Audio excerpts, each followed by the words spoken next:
Good afternoon and time check, it's 12:20. Naghahanda na nga ako ng gamit ko dahil may pasok pa kami ngayon. Sana all masipag! Ha ha ha ha ha!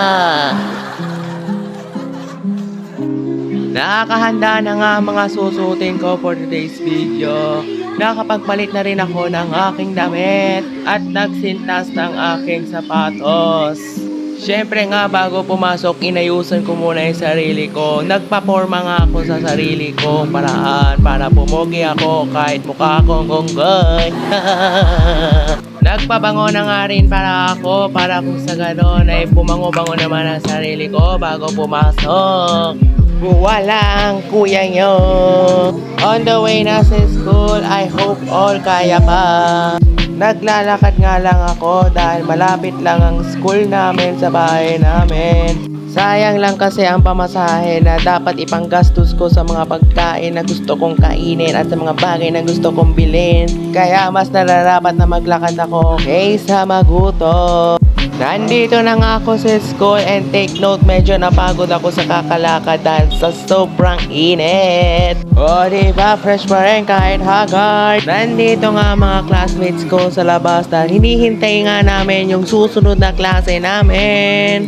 Time check, it's 1:12 and still fresh pa rin. Klase na nga namin ngayon at reporting ang bumungad sa amin. Medyo na-enjoy ng mga classmates ko ang pakikinig sa mga reporters dahil sa next week ay exam na namin. Kaya pinipicturean na nga ang mga reports na mga reporters namin upang reviewin namin sa pagdating ng exam. O diba, kahit inaantok na sa klase, fresh pa rin ako. Inilipat ko nga ang mga activities ko na ginawa ko sa laptop sa flash drive na ipapasa namin. Kaya paspasan nga kami ngayon dahil ngayon yung deadline ng pagpasa.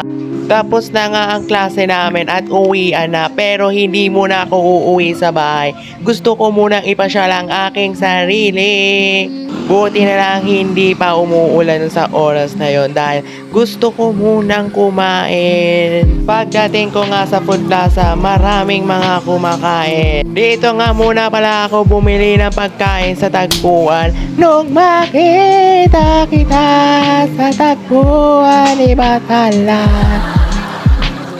Dito nga ako nagpunta dahil alam ko sa sarili ko na masasarap ang mga pagkain dito. Shawarma rice nga ang in-order ko at ang nagsiserve ay si kuyang mabait na mukhang masarap ang isi-serve sa akin. Sulit na nga itong binili ko dahil mabubusog na talaga ako dito.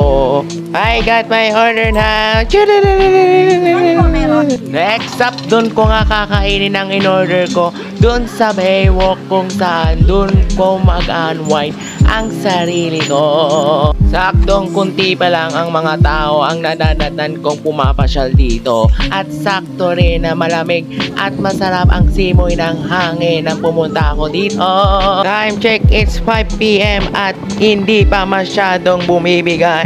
Ayan na nga, ngayon ko nga kakainin ang in-order kong shawarma rice ng tagpuan.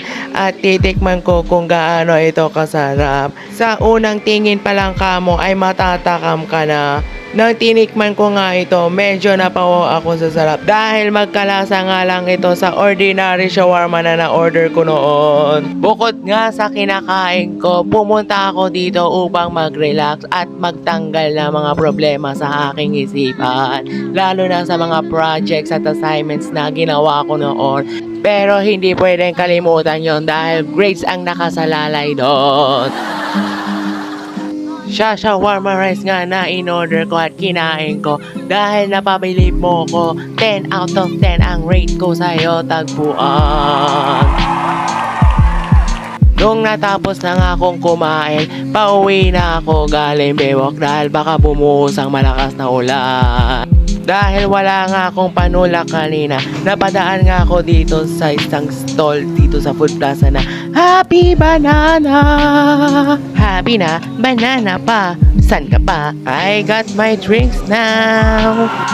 Bibili pa sana ako ng tinapay kaso wala na akong pera eh. 9 out of 10 ang rate mo sa akin. At nakauwi na nga rin ako sa bahay. Nabitbit ko ang mga aral na naaral ko sa school. That's all for today. Vlog dismissed.